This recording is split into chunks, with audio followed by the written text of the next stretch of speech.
आपकी एक सब्सक्रिप्शन हमें बेहतरीन वीडियोस बनाने का हौसला देती है। चैनल को सब्सक्राइब करें और बेल आइकन भी साथ दबा दें। बहुत रात गुजर चुकी थी।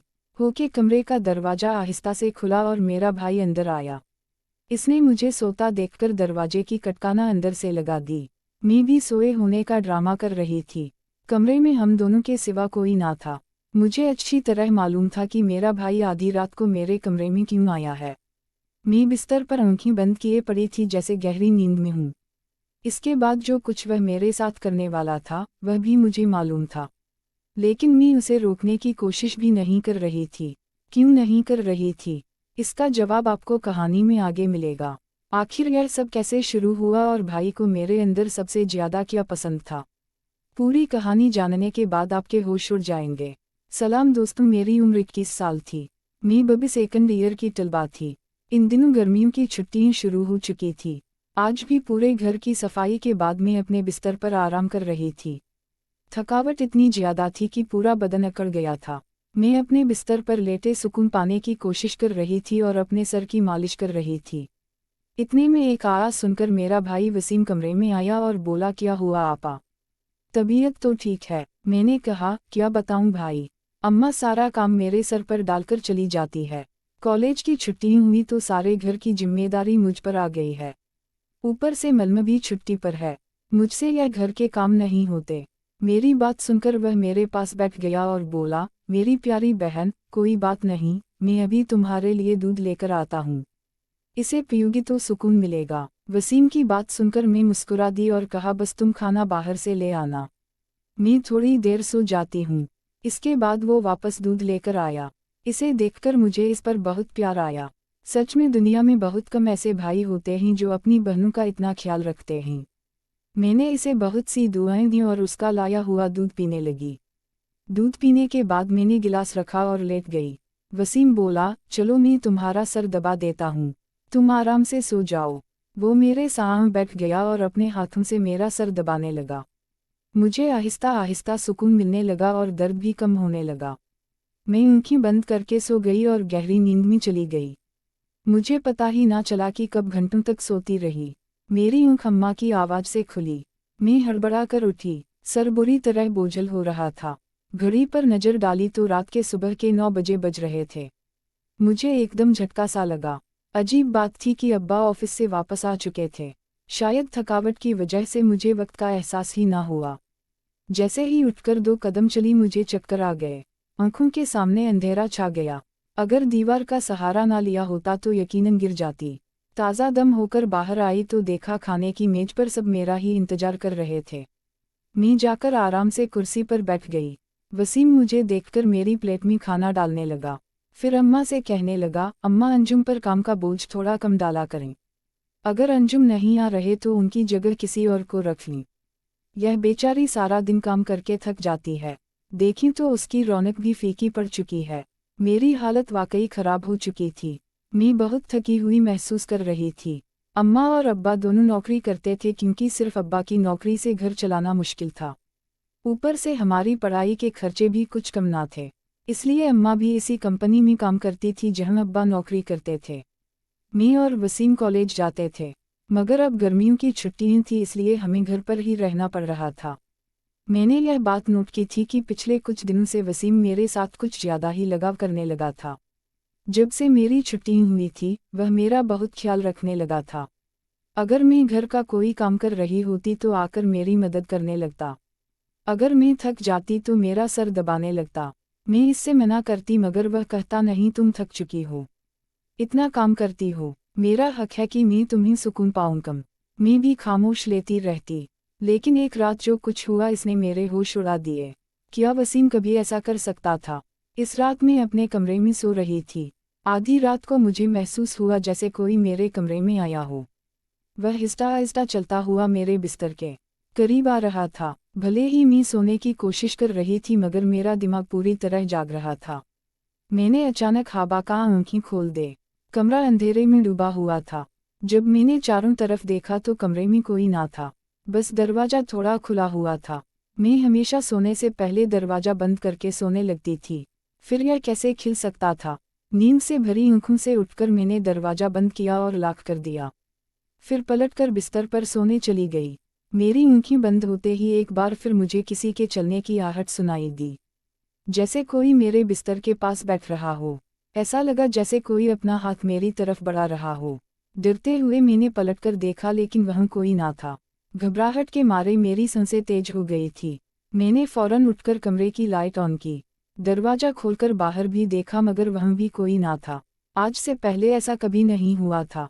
मुझे प्यास लगी तो मैं कमरे का दरवाजा खोलकर बाहर निकली। इसी वक्त वसीम भी अपने कमरे से बाहर निकला। मुझे देखकर उसने पूछा, क्या बात है, आप अभी तक जाग रही हैं? मैंने जवाब दिया, कुछ नहीं, बस ऐसा महसूस हुआ जैसे कमरे में कोई मौजूद हो। पानी पीकर मैं दोबारा कमरे में आ गई और पिक वसीम भी आ गया। उसने कहा, आपको डरने की जरूरत नहीं है। अगर आपको डर लग रहा है तो मैं आपके पास सो जाता हूँ।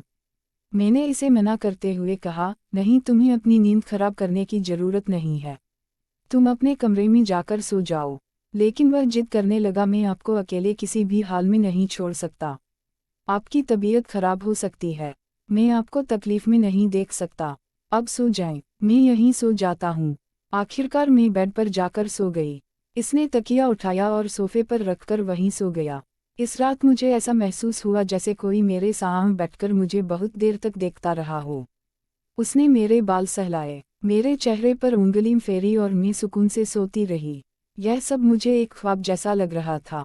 अगली सुबह जब मैं उठी तो मेरा मूड बड़ा अजीब था, लेकिन जब मैंने अपने भाई पर गौर किया तो मैं हैरान रह गई। शुक्र था कि मैंने अपने जिस्म को दुपट्टे से ढक रखा था। मेरी कमीज बेतरतीब हो चुकी थी। मुझे हैरत हुई क्योंकि आज से पहले मैं कभी इस तरह इतनी गहरी नींद में नहीं सोई थी। आज मैं थोड़ी खुश भी महसूस कर रही थी, लेकिन इसकी वजह समझ नहीं आ रही थी। मैंने इससे पूछा तो इसने कहा, मैं तो रोज ही इतना खुश होता हूँ, जिसे आप जैसी बहन मिल जाए वो क्यों ना खुश हो।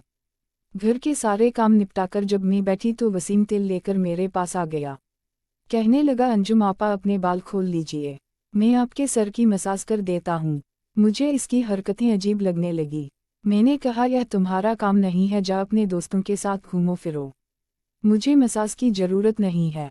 मगर उसने मेरी बात ना मानी और खुद ही मेरे बालों से कल्प उतारते हुए कहने लगा, अब नखरे मत किया करें, किस्मत वालों ही को ऐसे भाई मिलते हैं।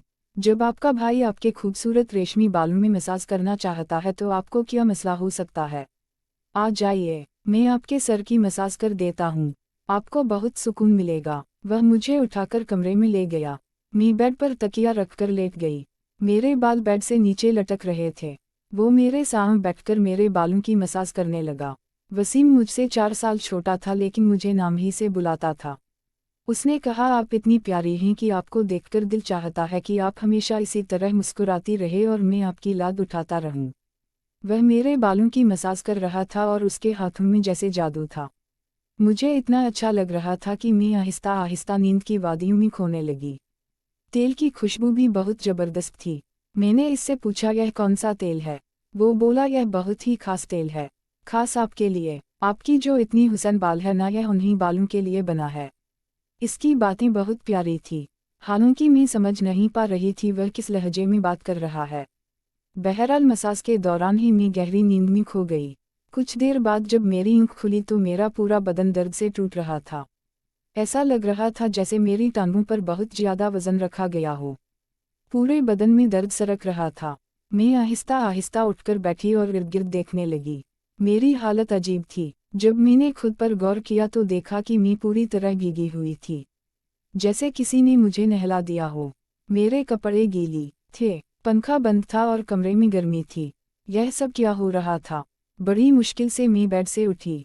मुझे चक्कर आ रहे थे, चलना मुश्किल हो रहा था। मैं अपनी हालत समझ नहीं पा रही थी। ऐसा क्यों लग रहा था कि मैंने सुना नहीं बल्कि कोई भारी मेहनत वाला काम किया हो। बड़ी मुश्किल से चलकर मैं बाथरूम गई और ताज़ा दम हुई। अपनी हालत पर गौर किया तो लगा जैसे जिस्म पूरी तरह थकावट से चूर था।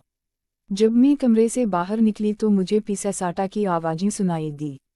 ऐसा लग रहा था जैसे कोई किसी से बात कर रहा हो। घर में मेरे और वसीम के अलावा कोई ना था। फिर वह किससे बात कर रहा था? मैं पहले किचन में पानी पीने गई, मगर तब तक वह पिसाई साटा रुक चुकी थी। मैं किचन के दरवाजे के पास खड़ी थी। जब मैंने बैठक से किसी को निकलते देखा, उसके हाथ में काफ़ी पैसे थे, जिन्हें देखकर वह मुस्कुरा रहा था। यह देखकर मेरे माथे पर बिल पड़ गए। अगले ही पल उसकी नज़र मुझ पर पड़ी। मुझे देखकर उसने कहा, अंजुम आप उठ गई। मैं उसकी तरफ आहिस्ता आहिस्ता चलकर गई। वह हड़बड़ाकर पैसों को अपनी पैंट की जेब में डालने लगा, मगर मैंने इसका हाथ पकड़कर उन पैसों को सामने लाकर पूछा, इतने पैसे तुम्हारे पास कहाँ से आए? वो नजरें झुका चुका था। आहिस्ता से कहने लगा, अब पिला अब्बा को मत बताना। मैं ताज्जुब में थी कि इसने यह पैसे अब्बा को क्यों नहीं दिए। मैंने सख्ती से पूछा तो वह सहम गया। इसने कहा, यह पैसे तो अब्बा के एक दोस्त ने कई साल पर कर्ज के तौर पर लुटा दिए थे। मैंने सोचा था कि उनसे मोबाइल खरीद लूँगा, लेकिन उसने पैसे मुझे थमा दिए। मैंने इसे डंटते हुए कहा, तुमने अच्छा किया। घर के हालात देखो किस कदर खराब है। हमारे माँ बाप दोनों नौकरी कर रहे हैं और तुम मोबाइल खरीदने की बात कर रहे हो। वह शर्मिंदा हो गया। इसी रात मैंने वह पैसे अब्बा को दे दिए। इस रात वसीम मुझसे कोई बात ना कर सका और जल्दी सोने चला गया। अगले दिन मैं किचन में काम कर रही थी जब वसीम अपने दोस्तों के साथ घर में दाखिल हुआ। मैं यह देखकर हैरान थी। वो अपने दोस्तों को सीधा लीका में ले आया था। इस वक्त मैं दुपट्टा उतारकर बर्तन धो रही थी। जैसे ही वह सब हंसते हुए अंदर आए, मैंने फौरन दुपट्टा ओढ़ लिया। मैंने इसे समझाने की कोशिश की, यह क्या तरीका है? तुम जानते हो इस वक्त अम्मा अब्बा घर पर नहीं है, फिर भी तुम इन लोगों को घर ले आए हो। वसीम तनकर बोला, यह मेरा घर है। जब आपको मेरा ख्याल नहीं है तो मैं आपका ख्याल क्यों करूं? अच्छा खाना तैयार करो। यह मेरे बहुत खास दोस्त हैं। वह मुझसे काफ़ी नाराज लग रहा था, मगर अब मैं क्या करती? खाना तो बनाना ही था। मैं उसके दोस्तों के लिए खाना बनाने लगी। तभी वह बोला, खाना पिरोने भी तुम खुद ही आओगी। वसीम का यह रवैया मुझे हैरान कर रहा था। छोटी सी बात पर वो इतना कैसे बदल सकता था? मैंने खाना मेज पर लगा दिया। मैंने गौर किया कि इसके दोस्त बार बार मुझे घूर रहे थे। वह सब वसीम की उम्र से बड़े लग रहे थे और अजीब तरीके से मुझे देख रहे थे, जैसे मुझे निगल ही जाएंगे। मैं डर कर अपने कमरे में चली गई और खुद को बंद कर लिया। जैसे ही वह गए मैं वसीम पर पिट पड़ी। दोबारा तुम्हारे यह दोस्त इस घर में नजर नहीं आना चाहिए। मगर वह अगले ही पल मेरे गाल थामकर कहने लगा, इतना गुस्सा कहाँ से आता है? वो दोबारा नहीं आएंगे, लेकिन अब इस बारे में अम्मा अब्बा को कुछ नहीं बताएंगी। वसीम के इस बर्ताव से मैं परेशान हो गई। वो कभी प्यार जताने लगता था तो कभी चिढ़ने। बहरहाल मैंने हामी भर दी और अपने कमरे में चली गई। मुझे वसीम की हरकतें दिन बदन अजीब लगने लगी थी। इस रोज भी जब मैं अपने कमरे में आराम करने के लिए सोई तो अचानक मुझे अपने पाँव पर किसी के हाथ महसूस हुए। मैंने चौंक कर आंखें खोली तो देखा कि वसीम मेरे पाँव को अपनी गोद में रखकर मसाज कर रहा था। मैंने फौरन उसे ऐसा करने से मना किया, मगर वह कहने लगा, मैं जो कर रहा हूँ मुझे करने दो।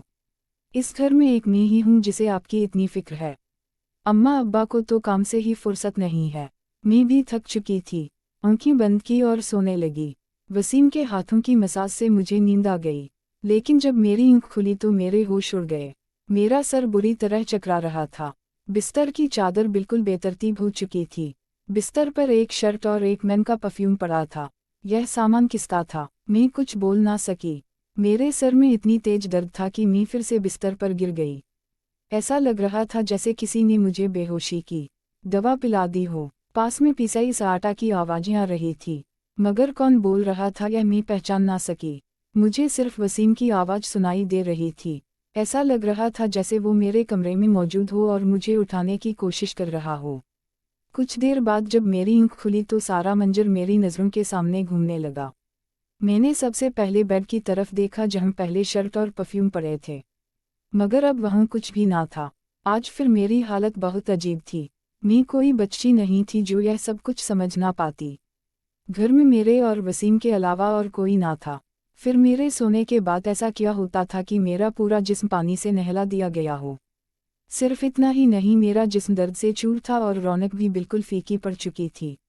दिन बदन वसीम मेरे करीब आने की कोशिश कर रहा था, मगर मैं हर बार कोई ना कोई बहाना बनाकर अपने कमरे में चली जाती थी। मेरे दिमाग में अजीबोगरीब कायलटा आने लगे थे। तबीयत भी काफ़ी खराब रहने लगी थी। मेरी हालत देखकर मैं भी परेशान हो गई। उन्होंने कहा कि वह अगले दिन ऑफिस से छुट्टी लेकर मुझे डॉक्टर के पास ले जाएंगी ताकि पता चल सके कि मुझे क्या मसला है। इस रात मैं बार बार उठ रही थी और ठीक से सो ना सकी। अगले दिन मेरे वलिदैन हमेशा की तरह अपने काम पर चले गए। मुझे लगा शायद उन्हें मेरी परवाह नहीं थी। आखिरकार मैं खुद ही डॉक्टर के पास गई। वहाँ अल्ट्रासाउंड से पता चला कि मैं हमला हूँ। यह सुनकर मेरे होश उड़ गए। आखिर यह सब मेरे साथ कौन कर सकता था? वसीम मेरा भाई था, लेकिन फिर मेरे दिमाग में यह बात आई कि मैं उसे सगा भाई समझती हूँ, जबकि वह मेरा सौतेला भाई था। वसीम मेरी मां की दूसरी शादी से था, जबकि मैं उनकी पहली शादी की औलाद थी। इस तरह की बातें मुझे गलत सोचने पर मजबूर कर रही थी। मुझे समझ नहीं आ रहा था कि यह बात मैं अपने वलिदैन को कैसे बताऊं। वसीम जब भी मेरे पास बैठता तो कभी मेरा हाथ पकड़ता तो कभी मेरे गाल खींचने लगता। मैं पहले इन बातों को हल्के में लेती थी, मगर अब सब कुछ अलग नजर आ रहा था। एक दिन मैं अस्पताल गई और इसका हमसे पहले डॉक्टर से कहा कि इस बच्चे का डीएनए टेस्ट किया जाए। डॉक्टर ने रिपोर्ट दी और जब मैंने इसे देखा तो मेरी सांसें थम गई। जो मैं सोच रही थी वैसा कुछ भी नहीं था। बच्चा वसीम का नहीं था। लेकिन फिर सवाल उठा, यह किसका था? मैंने इस घी को सुझाने के लिए अपने कमरे में मोबाइल का कैमरा फिट कर दिया। मुझे सच जानना था। कुछ दिनों बाद जब माँ बाप घर पर नहीं थे, वसीम फिर मेरे पास आया। इसने मेरे सर की मालिश शुरू कर दी। मैंने बहुत कोशिश की कि मैं ना सोऊं, मगर तेल में शायद कोई बेहोशी की दवा मिली हुई थी। जैसे ही मैं इस तेल को सूंघा बेहोश हो गए। 1 घंटे बाद जब मुझे होश आया तो माँ बाप घर लौट आए थे। मैंने फौरन अपने कमरे में लगे कैमरे की रिकॉर्डिंग देखी और जैसे ही सच्चाई सामने आई मेरे पांव तले जमीन खिसक गई। दोस्तों, क्या होता है आगे? क्या सच में वसीम अपनी बहन के साथ ऐसा कर रहा था? आगे का नज़ारा देखने के लिए चैनल को सब्सक्राइब करें और कमेंट करें कि पार्ट 2 चाहिए। बहुत रात गुजर चुकी।